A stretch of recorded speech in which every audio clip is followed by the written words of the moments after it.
한 악덕 건축업자가 있었는데 이 사람이 죽어서 이제 베드로 앞에 가게 됩니다. 베드로가 그 악덕 건축업자를 보더니 너 천당 갈래 지옥 갈래 하고 묻는 겁니다. 그 말을 듣고는 귀가 번쩍 뛰어가지고 한번 미리 좀 구경할 수 있습니까? 뭐 좋다. 그래서 먼저 천당을 가봤더니 사람들이 모여서 찬송하고 기도하고 하는데 영 재미가 없어 보였습니다. 그런데 또 지옥을 갔더니 사람들이 먹고 마시고 놀고 악작직을 떠드는데 제법 그 재미있을 것 같았습니다. 아이고 아무래도 나는 지옥 체질인가 보다. 나 지옥 가겠습니다 했더니 그래라. 지옥으로 들어갔습니다. 갔더니 막상 들어가 보니까 아까 보던 건 전혀 딴판으로 불구덩이에서 막 거기서 고생하고 온갖 난리가 법석입니다. 이걸 보고 깜짝 놀라 베드로한테 항의하기를 아니 아까하고 다르지 않습니까? 어떻게 이렇게 거짓말하고 이렇게 속일 수 있습니까? 했더니 얀마 아까 본 것은 모델하우스야. 너도 많이 해먹었잖아 하고 이렇게 얘기하더라는 것이죠. 순간의 선택이 영혼을 10년을 좌우한다는 옛날에 어떤 그 전자제품의 방송 그 카피가 있었습니다만은 우리의 한 번의 선택이 때로는 영혼을 결정짓는 일들이 많이 있습니다. 선택에는 몇 가지 어떤 원칙이 있다고 말할 수 있겠죠. 하나는 하나님은 우리에게 자유 선택권을 주셨다는 사실입니다. 신명기의 말씀 보면 내가 오늘 하늘과 땅을 불러 너희에게 증거를 삼노라. 내가 생명과 사망과 복과 저주를 내 앞에 두었은즉 너와 내 자손이 살기 위하여 생명을 택하고 내 하나님 여호와를 사랑하고 그 말씀을 청종하며 또 그를 의지하라. 그는 내 생명이신 내 장수이시니 여호와께 내 조상 아브라함과 이삭과 야곱의 주리라고 맹세한 땅을 내가 거주하리라. 생명과 사망과 복과 저주를 내 앞에 두었은즉 너와 내 자손 살기의 생명을 택하라고 말씀하고 있습니다. 이 모든 것이 내게 자유로 이제 선택권을 주었으니까 내가 알아서 이제 선택하도록 하라고 하나님께서 말씀하신 것입니다. 하나님께서 우리에게 이런 선택권을 주었지만 그렇다고 우리에게 어떤 기대가 없는 것은 아닙니다. 부모가 때로 자식들에게 그래 내 마음대로 내가 알아서 해봐라 하고 이렇게 말씀은 하시지만 그래도 부모의 심중에는 자식이 어떻게 되기를 바라는 마음은 분명히 있습니다. 그렇지 하나님께서 우리에게 선택권을 주셨지만 그럼에도 하나님은 우리가 어떻게 하기를 바라시는 기대가 있다면 우리는 그 하나님 뜻을 헤아리고 그 뜻 가운데 선택하는 것이 지혜요. 이것이 이제 명철이라고 말할 수가 있을 것입니다. 그런가 하면 한 가지를 선택하게 되면 다른 것을 버려야 되는 경우가 있습니다. 여호수아는 백성들에게 이런 결단을 촉구합니다. 그러므로 이제는 여호와를 경외하며 온전함과 진실함으로 그를 섬기라. 너희 조상들이 강 저쪽과 애고에 섬기던 신들을 치워버리고 여호와만 섬기라. 오직 나와 내 집은 여호와를 섬기리라 하고 이제 여호수아는 이렇게 백성들 앞에 저들이 결단을 촉구합니다. 여기서 하나님을 섬기기 위해서는 다른 우상들, 다른 신들을 이제 우리가 버려야만 되는 것입니다. 결혼이라는 것도 한 여자를, 한 남자를 자기 배우자로 선택하게 되면 다른 사람과 이성적인 관계의 교제는 이제 잘라야 되고 이것을 포기해야만 되는 것이죠. 이것도 저것도 다 좋다고 생각한다면 그것은 올바른 선택이 아닙니다. 선택을 나타내는 영어의 단어 두 가지가 있다면 하나는 choice를 말할 수 있고 또 하나는 decision을 말할 수 있는데 이 choice는 여러 개 중에 하나를 고르는 것을 choice라고 한다면 decision은 하나를 얻기 위해 다른 걸 다 버리는 결단을 decision이라고 얘기할 수가 있습니다. 우리가 어떤 경우는 여러 개 중에서 장바구니에 시장 가서 이것저것 주워 담듯이 이렇게 고를 수 있는 이런 종류의 선택도 있지만 그런 어떤 경우는 하나를 얻기 위해 다른 모든 것을 포기하고 버려야 되는 이런 경우가 있는데 바로 이것이 우리가 특별히 영적인 신앙적인 선택, 하나님을 우리가 선택할 때 다른 모든 우상을 버려야 된다는 이런 전제를 달고 있음을 우리가 알아야 되는 것입니다. 또 하나 선택은 선택 그 자체는 자유지만 그 결과에 대한 책임을 져야 되는 것입니다. 하나님께서 에덴 동산에서 선악과를 두시고 그것을 따먹는 날엔 정령 죽으리라고 말씀하셨습니다. 이것은 선악과를 따먹고 안 따먹은 그의 자유지만, 그의 선택의 부분이지만, 그러나 그 결과는 이제 엄연하게 본인에게 그 책임으로 이제 돌아오게 된다는 것입니다. 토마스 카일라일은 말하기를 선택은 순간이지만 그 결과는 영원하다고 이렇게 말했습니다. 오늘 말씀에 보면 하나님의 선택과 사람의 선택이 이제 이어서 나오는 것을 우리가 볼 수 있습니다. 이어서 하나님께서는 그 리브가의 복중에 있던 쌍둥이 중에서 에서를 버리시고 야곱을 선택하시는 모습을 볼 수 있습니다. 22절과 23절 말씀 보면 그 아들들이 그의 태 속에서 서로 싸우는지라 그가 이르되 이럴 경우를 내가 어찌할꼬 하고 가서 여호와께 묻자온데 여호와께서 그에게 이르시되 두 국민이 내 태중에 있구나. 두 민족이 내 복중에서부터 나누이리라. 이 족속이 저 족속보다 강하게 있고 큰 자가 어린 자를 섬기리라 하셨더라. 큰 자가 어린 자를 섬기리라. 즉 먼저 나온 에서가 야곱을 섬기게 될 것을, 하나님은 야곱을 지도자로, 야곱을 이스라엘 민족의 이제 영적인 그 반열에 있어서 아브라함과 이삭과 야곱과 요셉으로 이어지는 이런 믿음의 조상으로 삼으실 것을 여기서 시사하고 있습니다. 왜 이러셨을까? 당시 이스라엘 사회, 우리나라에서도 뭐 이제 오랫동안 그래 왔습니다만은 장자가 그 가문을 대표하고 그리고 아버지로부터 유산을 받을 때도 이스라엘에서는 다른 형제보다 곱절을 더 받게 되어 있습니다. 그리고 이제 그 집안의 제사, 하나님께 드린 예배를 이제 집례하고 영적인 어떤 그 축복권이 그 장자로 이어져 온 것이 보편적인 이런 그 이스라엘에 있어서 장자에게 주어진 특권이었습니다. 그런데 왜 하나님이 에서와 야곱의 경우는 하나님께서 에서를 버리시고 야곱을 선택하셨는가? 어떤 면에서 이제 이것은 그 일반적인 보편적인 이런 그 기준과는 달리 하나님께서는 이 차남인 야곱을 선택하시면서 에서를 버리신 일에 대해서 우리가 얼핏 이해하기 어려운 부분이 없지 않아 있습니다. 이것을 통해서 우리가 때로 하나님은 강한 자가 아닌 약한 자를 하나님께 선택하기도 하신다는 사실입니다. 세상은 강한 자에 의해서 모든 것이 지배되고 모든 것이 다스려지는 듯 싶지만 그러나 하나님의 그 질서는 꼭 그런 것만은 아닌 것입니다. 분명히 장자인 그 에서는 아주 그 남성적이고 와일드하고 밖에 나가서 사냥을 좋아하고 하는 이런 이제 그 신체적으로나 그 정신적으로 강한 이런 이제 그 남자다운 남자로 이렇게 볼 수 있지만 야곱은 집에서 어머니 치마꼬리나 잡고 졸졸 따라다니면서 집에만 머물고 그리고 그는 이제 성격도 에서처럼 그렇게 담대하거나 그렇게 이제 강한 이런 성격의 소유자는 아니었습니다. 그럼에도 불구하고 하나님은 왠지 에서를 버리시고 야곱을 선택하십니다. 그것은 오히려 하나님은 때로 약한 자를 들어서 강한 자를 부끄럽게 하시는 하나님의 그 섭리가 여기 있는 것이 아닌가 생각할 수 있는 부분입니다. 유명한 아시시의 성자 프란치스코에게 어느 날 한 사람이 찾아와 이렇게 물었습니다. 선생님이 그리스도의 기적을 나타내고 그리스도의 거룩한 영광을 나타내고 그리고 선생님을 만나기만 하면 사람들이 변하는데 그 놀라운 성업을 감당하고 계신 비밀이 과연 어디에 있습니까? 그러자 성 프란치스코는 이런 유명한 대답을 했습니다. 전능하신 하나님이 어느 날 이 지구상에 살고 있는 그 많은 사람들을 바라보셨지. 그리고 많은 그 사람들 가운데서 이 땅의 모서리 한 구석에서 가장 연약하고 가장 무지하며 가장 미련한 한 사람을 보시지 않겠지. 거기서 하나님의 눈동자가 머무셨네. 그리고 하나님은 이렇게 말씀하셨네. 그렇다. 저 사람이다. 저를 통해 나의 강함과 나의 지혜로움과 나의 능력을 나타내리라. 그것이 바로 나를 선택하신 이유의 전부일 뿐이네 라고 이렇게 프란치스코는 대답했다고 합니다.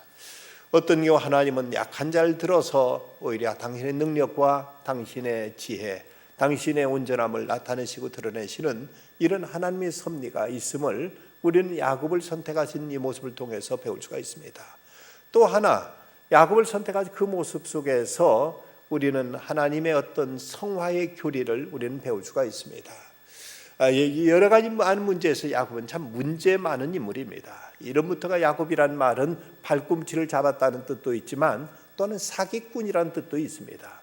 그는 하나님의 이름으로 아버지를 속이고 형을 속여먹었던 이런 참으로 간교한 인물입니다. 어떻게 이런 사람이 다 믿음의 조상이 될 수 있을까 하는 이런 모습 속에서 우리는 어떤 실망과 그에 대해서 어떤 의문을 품기도 합니다. 간혹 보면 우리 주변에 믿는 사람들 가운데서 참으로 덕스럽지 못하고 어떤 그 믿지 않는 사람보다도 못한 이런 모습을 보면 한없는 실망을 하면서 어떻게 믿는 사람이 저럴 수 있느냐고 이렇게 우리는 이제 어떤 의문을 제기하곤 합니다. 그런데 이 말 대신 우리가 말해 볼 수 있는 것은 아닌가. 저런 사람인데도 하나님은 들어서 쓰시는구나. 저렇게 문제 많은 사람인데도 불구하고 하나님은 또 이제 불러서 쓰시는구나 하는 이런 각도에서 바라볼 수 있는 것입니다. 간혹 보면 세상에 법 없이도 살 수 있다는 제법 도덕적이고 인격적이고 제법 이제 온전한 이런 사람들을 볼 수가 있습니다. 그런데 그런 사람들 가운데 예수 믿는 사람이 많지 않습니다. 왜 그럴까? 저들은 자기 의를 믿기 때문입니다. 자기의 어떤 온전함, 자기의 어떤 도덕성을 믿으면서 그러면서 정작 믿어야 될 하나님을 의지하지 않고 예수 그리스도의 십자가의 대속을 저들은 구하지 아니함으로 인해서 저들은 이로 인해서 하나님의 은총으로부터 벗어나 있는 멀어지게 되는 이런 모습을 볼 수가 있습니다. 마태복음 9장에 보면 예수님께서 세리 마태 집에 가셔서 거기서 이제 세리들과 죄인들과 함께 식사하시는 모습을 보고 이제 사람들이 제자들에게 와서 항의하더니 말합니다. 바리새인들을 보고 그의 제자들에게 이르되 어찌하여 너희 선생은 세리와 죄인들과 함께 잡수시느냐. 이 말을 예수님이 들으시고는 하신 말씀이 이르시되 건강한 자에게는 의사가 쓸데없고 병든 자에게는 쓸데있느니라. 너희는 가서 내가 긍휼을 원하고 제사를 원하지 아니하노라 하신 뜻이 무엇인지 배우라. 나는 의인을 부르러 온 것이 아니라 죄인을 부르러 왔노라 하시니라. 바로 예수님께서 이 땅에 오신 것은 스스로 의롭다는 자들을 부르러 오신 것이 아니라 스스로 자기가 죄인 줄 아는 자들을 예수님께 부르러 오셨고 이런 자들을 통해서 당신의 거룩하심을 나타내시고 당신의 온전하심을 드러내시며 저들을 점점 변화시켜서 점점 그리스도의 형상에 이르도록 이제 변화시켜 가시는 하나님의 성화의 모습이 나타나는 것입니다. 야곱도 그토록 문제 많은 인물이었고 어떻게든 이제 형에게 돌아간 장자권마저도 자기가 빼앗았고 이것을 자기가 쟁취하는 이럴 정도로 집요한 인물이었는데 나중에 그는 점점 변화되면서 하나님의 전능하심을 고백하게 되고 그러면서 이제는 모든 사람을 축복하는 모습으로 이렇게 이제 성화되어 가는 모습을 보여주는 것을 볼 때 하나님께서는 이렇게 약한 자들, 부족한 자들을 선택하셔서 저들을 통해서 점점 변화시켜 가시는 하나님의 성화의 어떤 섭리가 드러나 있음을 볼 수가 있습니다. 어떤 목사님이 길을 가려고 하다가 신호등이 이제 기다리고 있는데 한 청년 옆에서 있다가 꾸벅 목사님을 보고 아르고 인사를 하면서 목사님, 저도 목사님 그 교회 그 청년입니다. 제가 목사님 말씀 듣고 많이 은혜를 받습니다. 하고 인사를 했습니다. 아 그러냐고 목사님도 이제 대답을 했는데 그런데 이 청년이 묻습니다. 목사님, 근데 제가 한 가지 이제 이해할 수 없는 것이 하나 있습니다. 성경 읽으면서 제가 이제 참 난해한 부분이 있는데 목사님 좀 대답해 주십시오. 그 뭔가 물었더니 예수님은 분명 전지전능하신 분이 하나님이신데 어떻게 가룟 유다 같은 사람을 다 선택하셨습니까? 어떻게 가룟 유다를 제자로 삼으셨습니까? 하고 이렇게 물었습니다. 그런데 이 목사님이 그 질문을 받더니 글쎄 나도 그게 참 이해하기 어렵네. 그런데 말일세 나는 그보다 더 궁금한 것이 있네. 아니 목사님도 뭐 모르시는 거 있어 궁금한 것이 있습니까? 아니 말일세 어떻게 하나님께서 나 같은 걸 다 선택하셔 구원하셨는지 가룟 유다를 선택했다는 것보다도 나는 이 사실이 더 궁금하고 더 참으로 이해할 수 없는 부분이네 하고 목사님이 이렇게 말씀하더랍니다. 그러니까 청년이 그 말을 듣고는 입을 다물고 말았습니다. 온 세상에 저런 놈을 다 이제 선택하셨나 구원하셨나 싶지만, 그러나 사실 세상의 기적 중에 가장 큰 기적은 나 같은 죄인이 예수 믿어 구원받고 하나님의 자녀된 기적, 이거보다 더 큰 기적은 없다고 말합니다. 야곱을 선택하신 하나님, 그 하나님이 우리를 선택하셨다는 사실, 이것이 하나님의 은혜요, 하나님의 자비와 긍휼임을 우리는 잊지 말아야 될 것입니다. 여기서 하나님의 사람을 선택하시는 모습이 나오는가 하면, 이어서는 이제 사람의 선택의 모습이 나옵니다. 어쩌면 하나님의 선택은 초이스라고 말할 수 있다면, 이제 사람에게 주어진 선택은 디시즌인 경우가 많이 있습니다. 이것이냐 저거냐 양단간 하나를 선택해야 되는 경우가 있는데, 바로 오늘 말씀에 있어서는 이제 그 장자권의 문제 가지고 이제 여기서 에서와 야곱의 선택이 여기서 나타나는 것입니다. 에서는 분명 그는 그 장자로 태어나서 나름대로 이런저런 그 특혜가 태생적으로 주어졌습니다. 그럼에도 불구하고 그는 장자의 그 소중함을 몰랐기에 그는 이제 행복하지도 않았고 그 축복을 지키지도 못하고 그 축복을 잃어버리고 말았습니다. 그러나 야곱은 비록 그가 간발의 차이로 늦게 태어남으로 인해서 그는 늘 언제나 2등일 수밖에 없었습니다. 언제나 모든 것 형이 항상 유지였고, 그리고 아버지로부터 인정받고 이제 사랑을 받은 것도 야곱이 아닌 에서였습니다. 그런데 야곱에게 많은 문제가 있었던 건 사실이지만, 야곱의 한 가지 그에게 귀했던 것은 그 장자권의 축복이 얼마나 소중한지를 알았고, 이걸 간절히 사모했고, 이걸 얻기를 그토록 갈망했을 때 드디어 그에게는 이 장자권이 주어졌다는 사실입니다. 그래서 그는 참으로 복이 있는 자가 될 수 있었고, 그는 아브라함과 이삭과 야곱의 하나님으로 이렇게 이제 칭함받을 수 있는 이런 위대한 인물이 될 수 있었던 것입니다. 오늘 말씀은 이제 에서가 사냥에서 돌아왔다가 너무 시장해가지고 이제 야곱을 보니까 야곱이 죽을 끓이고 있는 것입니다. 이때 에서가 야곱한테 야, 나 죽 좀 다오. 나 내가 배고파 죽겠다 하고 말하니까, 이때도 아주 약삭빠르게 이제 야곱이 그럼 형 나한테 그 장자권을 나한테 넘기시오. 그럼 내가 이 죽을 드리리다. 그러니까 여기서 에서는 이것저것 생각해 볼 것도 없이, 야, 내가 지금 굶어 죽게 생긴 판인데 이거 그 장자권이 무슨 대수냐? 이거 그걸 알아서 하고 이제 나한테 죽을 때 달라. 해서 이제 둘이 약속하고 장자권을 야곱에게 넘기기로 하고 죽을 이제 그 에서에게 주었다는 것입니다. 여기서 이 장자권이 축복을 잃어버리고만 그 모습을 우리가 생각해 볼 때, 에서는 육체적인 욕망만을 추구하면서 신령한 축복을 경홀히 여기고 말았습니다. 오늘 34절 말씀 끝절에 보면 야곱이 떡과 팥죽을 에서에게 주었음에 에서가 먹으며 마시고 일어나 갔으니 에서가 장자의 명분을 가볍게 여김이었더라고 이렇게 말씀하고 있습니다. 이 가볍게 여겼다, 이전에 경홀히 여겼다고 전에 번역되어 있었습니다만은 업신여기다, 경멸하다는 뜻이고, 히브리서 기자는 이런 에서를 가리켜서 망령된 자라고 이렇게 이제 걷고 있습니다. 이 망령됐다는 말은 속된 자 혹은 불경건한 자를 뜻하는 말인데, 그런 육체적인 욕망에 사로잡혀서 참으로 가장 소중한 것을, 가장 고귀한 것을 가볍게 여기고 이것을 업수히 여겨서 그래서 스스로도 망령된 자가 되고 말았던 것입니다. 사람은 육체가 있기 때문에 어쨌든 먹어야 됩니다.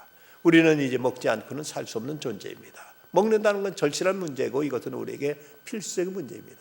그러나 그럼에도 불구하고 때로 우리는 이 먹는 문제보다 더 중요한 문제가 있다는 사실을 우리는 알아야 되고 이걸 인정해야 된다는 사실입니다.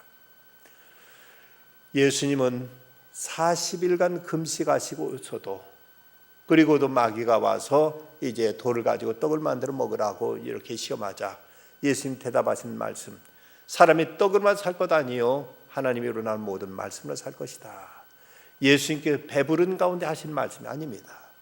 무려 40일간은 금식하시고 나서도 예수님께서는 먹는 문제보다 더 소중한 것이 있음을 예수님은 분명히 이렇게 천명하신 걸 볼 때 우리가 육체적인 어떤 충동과 욕구, 이것이 우리에게 있어서 없을 수 없지만 그럼에도 불구하고 때로는 이것까지도 다스려야 되고 이것까지도 우리는 내려놓아야 되고 이것보다 더 소중한 것이 있음을 우리는 잊지 말아야 될 것입니다. 일본의 아동문학가 가운데 노베찌라는 분이 있습니다. 그분이 쓴 시 가운데 너의 둥지는 너무 낮았었다라는 제목의 시가 있는데 이 시를 쓰게 된 그 계기가 그의 집에서 보니까 마당에 나무가 있는데 새가 와서는 그 나무의 그 낮은 가지에다가 둥지를 만드는 것이었습니다. 그걸 보면서 야, 저거 좀 너무 낮은 곳에 저렇게 둥지를 트는 건 아닌가 하는 이런 생각이 들었는데 어느새 이제 둥지를 다 틀고 그리고는 거기다 알을 까더니 새끼가 이제 거기서 알에서 깨어나게 됩니다. 혹시 어떨까 하고 염려했는데 아니나 다를까 그만 고양이란 놈이 나무를 타고 올라와서 냉큼 나뭇가지에다 틀어놓은 둥지에 있는 알을 알에서 깨어난 새끼들 몽땅 다 잡아먹어버리고 말았습니다. 이 어미새는 막 짹짹거리면서 새끼를 잃은 그 슬픔과 아픔을 노래하는데 이걸 보면서 이 노베치라는 시인은 네가 너무 낮은 곳에다가 이 둥지를 튼 것이 너의 잘못이구나 하고 이렇게 그물고 단식하면서 이런 시를 썼다고 합니다. 여러분, 우리가 너무 낮은 것, 어떤 우리가 신령하고 고상한 것을 버리고 그저 육체적인 것, 찰나적인 것, 쾌락적인 것, 물질적인 것 이런 것을 탐하다가 에서처럼 가장 소중한 것을 잃어버릴 수 있는 이런 위험이 있음을 우리는 알아야만 됩니다. 우리의 선택이 과연 무엇을 우리는 이제 위주로 선택하고 있는가? 우리가 육체적인 욕망만 추구하면서 신령한 것들을 경홀히 여기지 않는가? 주일날 하나의 배 나와서 예배 드리는 것보다는 이제 그 시간에도 더 일해가지고 한 푼에 더 버려야 된다는 생각들로 인해서 우리가 주일 성수도 제대로 하지 못하고 우리가 하나님 앞에 나와서 참 한 번쯤 내가 헌신하고 주님의 나라를 위해서 선교도 하고 하나님 앞에 우리는 이제 어떤 우리의 그 사명을 감당하는 일것보다 어떤 세상 사람과 어울리는 것들 그리고 세상 일에 우리가 이제 그 사로잡히는 것들 이런 것들 때문에 우리가 신령한 것을 잃어버리게 된다면 이것이야말로 참으로 어리석고 유감스러운 잘못된 선택이 아닐 수가 없습니다. 그런가 하면 에서는 내일을 생각하지 않고 현재의 일에만 집착했습니다. 에서가 야곱에게 지금 끌고 있는 죽을 달라고 하니까 야곱은 죽을 줄 테니 형의 장자의 명분을 오늘 내게 팔라고 이렇게 흥정합니다. 이때 에서가 한 말이 내가 죽게 되었으니 이 장자의 명분이 내게 무엇이 유익하랴 하면서 그런 쉽게 장자권을 내주고 팥죽을 받아 먹습니다. 여기서 에서는 지금 당장 현재만을 그런 생각하고 이것으로 인해 야기될 문제, 이것으로 인해서 어떤 결과처리 된다는 것은 전혀 그는 생각지 않고 지금 당장 배고프다는 한 가지 문제, 이 찰나적인 현재적인 문제만 그는 급급해서 그는 쉽게 장자권을 내줘버리고 마는 것입니다. 로마서 8장 18절 말씀 생각하건대 현재의 고난은 장차 우리에게 나타날 영광과 비교할 수 없도다 하고 말씀하고 있는데 지금 우리에게 고난이 있고 아픔이 있고 역경이 있다 하더라도 이것이 이제 우리가 이걸 딛고 넘어가면은 이제 하나님께 우리에게 예비하신 그 영광은 지금 우리가 겪는 고난과는 감히 비교할 수 없는 것인데 너무 쉽게 오늘 현재의 문제에만 급급해서 내일을 우리가 희생시키고 내일을 간과해버리고 내일을 우리는 잃어버리고 있는 일들은 우리에게 있지 않느냐 하는 것입니다. 고등학교 입시생들, 입시반, 고3 학생들의 그 학교 교실에 급훈 가운데 그런 글귀가 그런 급훈이 있다고 하죠. 대학 가서 미팅할래, 공장 가서 미싱할래. 공부 열심히 해서 대학 가가지고는 미팅하고 첫째보다 차원 높게 놀래. 아니면 지금 마음대로 실컷 지금 놀다가 공장 가서 미싱 돌릴래 하는 말처럼 지금 오늘의 어떤 쾌락, 오늘의 즐거움만 추구하다가 내일의 영광을, 내일의 희망을 우리가 잃어버린다면 이처럼 어리석고 이처럼 참으로 잘못된 일이 어디가 있겠습니까? 현대 경영의 아버지라고 불려지는 피터 드러커는 그가 13살 때 학교의 그 종교 과목 시간에 아주 감동적인 경험을 했습니다. 필리글러라는 신부님이 학생들의 이런 질문을 던졌습니다. 너희들은 죽은 뒤 어떤 사람으로 기억되기를 바라느냐? 이 질문에 아무도 대답을 하지 못했습니다. 한참에 있다가 이 신부님은 껄껄 웃으면서 이런 말을 합니다. 나는 너희가 이 질문에 대답할 수 있을 것이라고 기대하지는 않았다. 그러나 인생 나이 50세가 될 때까지도 여전히 이 질문에 대답할 수 없다면 그 사람은 인생을 잘못 살았다고 봐야 할 거다. 우리가 죽은 다음 어떤 사람으로 기억되기를 바라는가? 우리는 심각하게 이런 문제에 대해서 고민해야 되고 또 여기에 대해서 준비하며 살아야 될 것입니다. 참으로 훌륭한 사람은 뒷모습이 아름다운 사람입니다. 그가 떠났던 자리가 아름답고 그의 이름과 그의 어떤 존재가 그토록 사람들에게 인정과 소중함을 받을 수 있는 사람이 아름다운 성공의 인생을 살았다고 말할 수 있습니다. 지금 잠깐 내 어떤 하찮은 이득과 지금 현재 어떤 이제 욕망 때문에 우리의 명성을 더럽히고 우리의 이제 장래를 팔아먹는 이런 일들은 결코 있어서는 안 될 것입니다.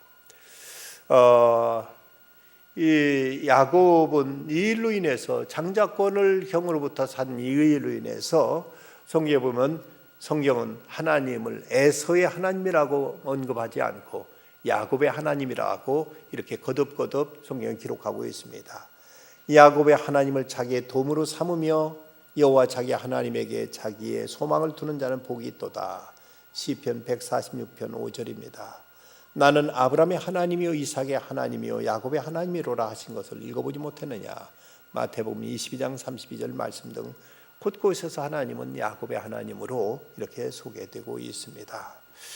여기서 에서와 야곱의 팥죽 사건을 통해 우리가 기대할 수 있는 것들, 여기서 이제 또 하나 우리가 생각할 것은 야곱은 이런 잘못된 선택을 하고 나서도 에서는 이것을 돌이키려고 하지 않았다는 것입니다. 34절을 다시 보면 에서 맨 마지막에 야곱이 떡과 팥죽을 에서에게 주며 에서가 먹으며 마시고 일어나 갔으니, 먹고 마시고 일어나 갔으니라고 이렇게 이제 기록하고 있습니다.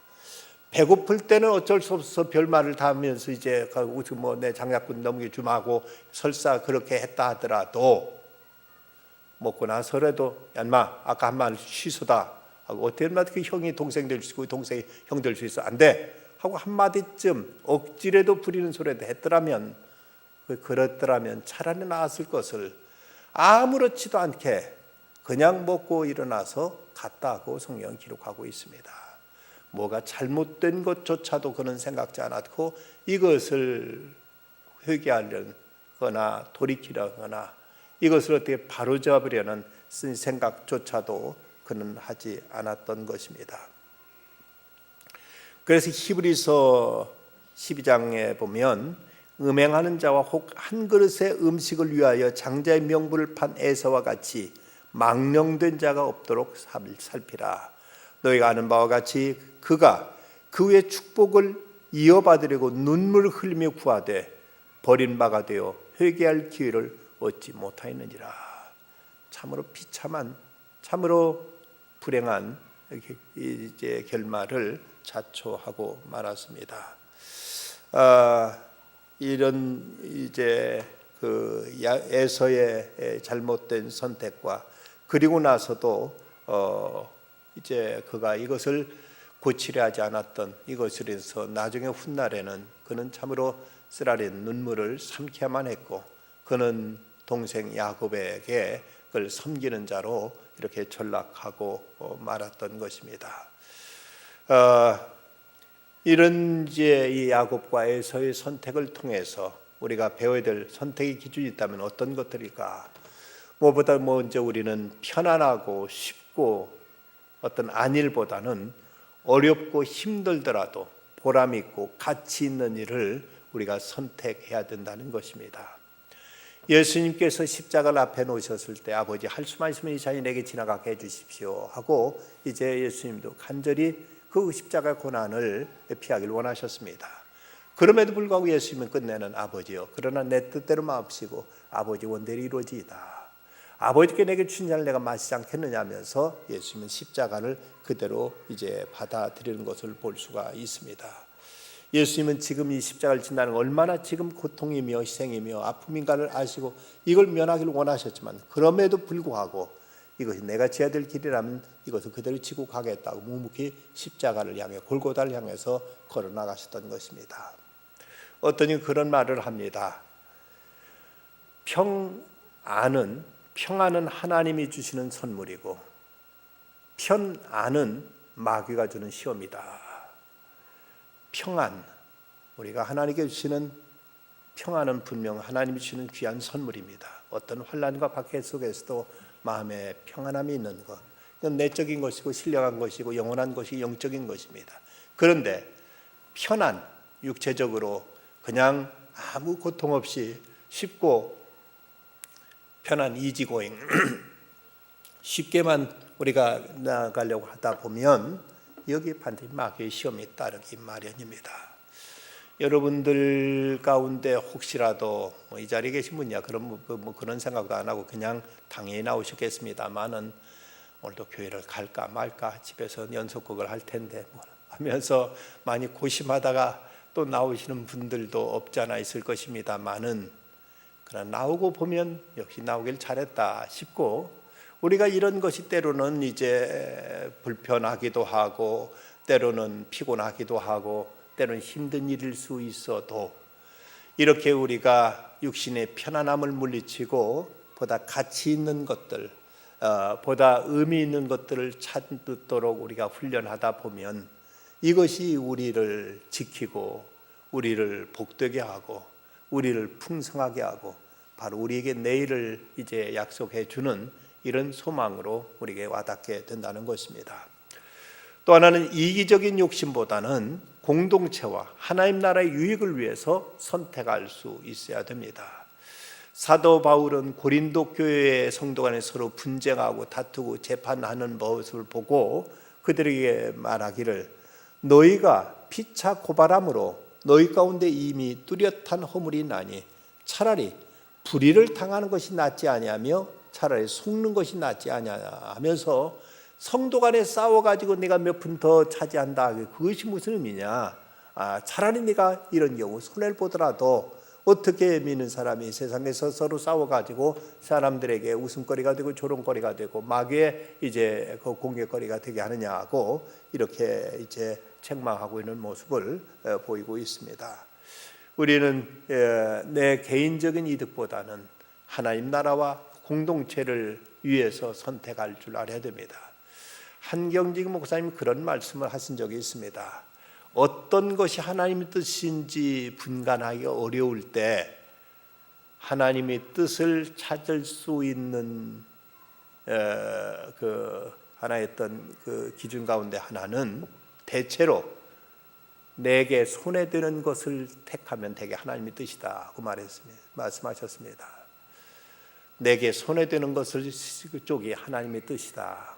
우리는 많은 경우 내게 이익되는 쪽을 자꾸 선택하고자 하는 이런 욕망에 빠질 때가 있습니다만은 많은 경우 내가 손해되는 쪽을 선택하고 보면 그것이 하나님의 의를 이루고 공동체를 살리고 이웃과 화평을 이루면서 하나님은 이것을 하나님께서 우리에게 원하시는 경우가 대다수다고 한경림 목사님 그런 말씀하신 적이 있습니다. 우리는 개인의 이기적인 욕망보다는 공동체를 위할 줄 알고 하나님 나라를 위해서 선택할 줄 알아야 됩니다. 그런가 하면 우리는 물질적인 이득이나 육체적인 쾌락보다 신령하고 영원한 것을 선택할 줄 알아야 됩니다. 많은 재물보다 명예를 택할 것이요 은이나 금보다 은총을 더욱 택할 것이니라고 이렇게 말씀하고 있습니다. 우리가 어떤 육체적인 것들, 물질적인 것들보다는 신령한 것들, 그리고 영원한 것들, 이런 것보다 소중히 여길 줄 아는, 이런 것보다 더 가치를 두고 비중을 둘 줄 아는 이런 선택이 이제 곧 신앙인이요 인격자라고 말할 수 있는 것이죠. 우리가 천국을 믿지 않고 하나님을 믿지 않는다면 당장 우리에게 어떤 물질적인 것만이 우리에게 전부라고 생각할 수 있겠지만, 그러나 우리는 하나님의 섭리를 믿고 하나님의 보상을 믿고 하나님께서 주실 상급을 믿기 때문에 때로는 오늘 손해볼지라도 하나님께서 더 귀한 것을 갚아주시는 이 기대를 가지고 우리는 보다 영원한 것, 보다 신령한 것을 우리는 추구하고 이런 것을 선택할 수 있어야 됩니다. 저 시카고에 가면 유명한 윌로 크릭 커뮤니티 처치라는 그 교회가 있고, 그 교회를 세운 분이 빌 하이벨스 목사님입니다. 이분이 이제 목사가 되기로 결심하게 된 계기에 대해서 말한 적이 있는데, 20세 때 인생의 목적과 장래의 진로에 대해 심각한 고민을 하면서 남미 여행을 떠났습니다.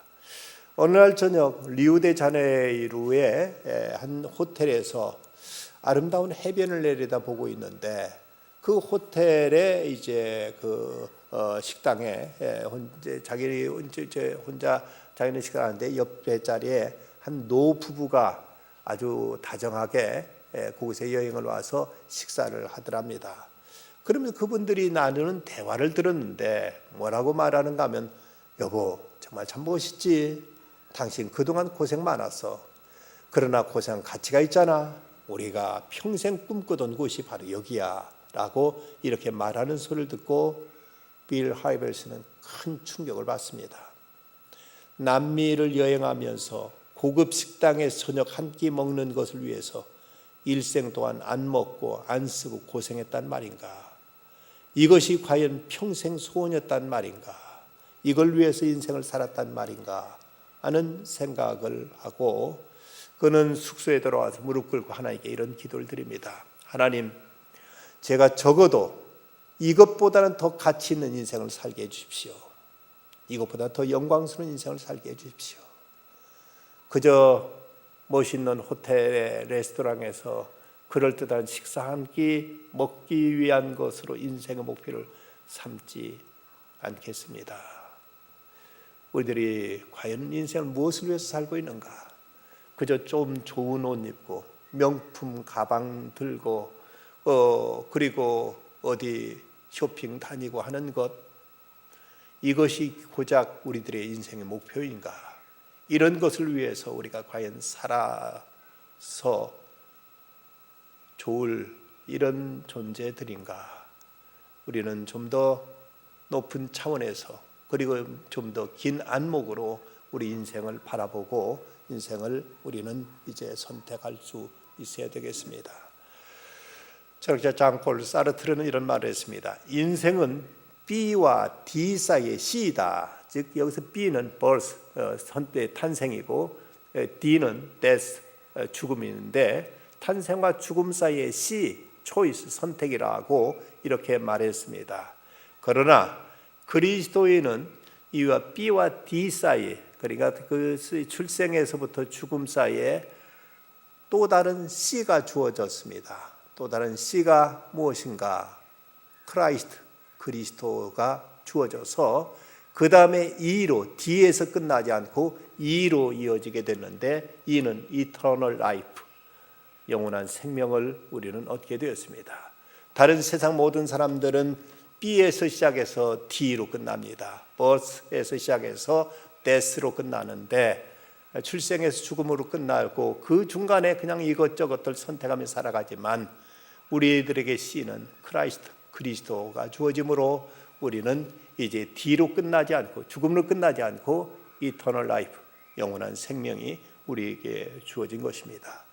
미국의 설교가 헨리 워드 비처는 태어난다는 건 신의 섭리요, 선택의 여지가 없는 것이다. 선택할 수 있는 것은 오직 어떻게 사느냐 하는 것일 뿐이라고 이렇게 말했습니다. 이제 우리에게 선택 어떻게 살아갈 것인가, 이것만이 우리에게 이제 숙제입니다. 하나님의 구원의 은총을 받은 우리들, 이제는 우리의 생명이 이 땅에 잠시 살다 끝나는 것이 아니라 영원한 하나님 나라에 가게 된다면 그 나라에 부끄럼 없도록 오늘 하루도 보다 영원한 것, 가치 있는 것, 신령한 것, 그리고 내일에 이어질 수 있는 것들을 선택하며 살아가는 중에 주님 앞에 서는 날 우리 삶이 참으로 주님께 인정해 주는 삶이 되고 우리가 후회를 남기지 않는 가장 보람있고 가치 있는 삶이 되도록 우리는 그날 하나님에서 합당한 선택을 하며 살아가는 믿음의 결단이 우리에게 있어야 되겠습니다. 기도하십시다. 거룩하신 아버지 하나님, 이 밤도 주님 앞에 달려나올 수 있도록 발걸음을 인도해 주시고 마음을 확장하게 해주신 것 감사합니다. 하나님, 저희들이 매일매일 살아가면서 수많은 걸 선택해야 될 터인데 그때마다 에서처럼 육신의 것, 찰나적인 것, 세속적인 것, 이런 것만 추구하다가 참으로 망령된 자로서 울면서 돌이키려 하지만 다시 기회가 주어지지 않는 비참한 인생 되지 않게 해주시고, 하나님, 비록 저에게 야곱처럼 부족하고 부끄럽고 모자란 것 많이 있다 할지라도 무엇이 저에게 복인지, 어떤 것이 저에게 영원한 것인지, 어떤 것이 진정 저희를 복되게 하는 것인지를 바로 깨닫고 바로 선택하며 살아가는 중에 저희들이 삶에 하나님 앞에 인정받는 삶이 되게 해주시고 참으로 하나님 앞에 영광 가운데 나타날 수 있는 삶이 되도록 주여 저희를 늘 성령으로 이끌어 주시옵소서. 이제 내일이면 우리 수험생들 시험이 있습니다.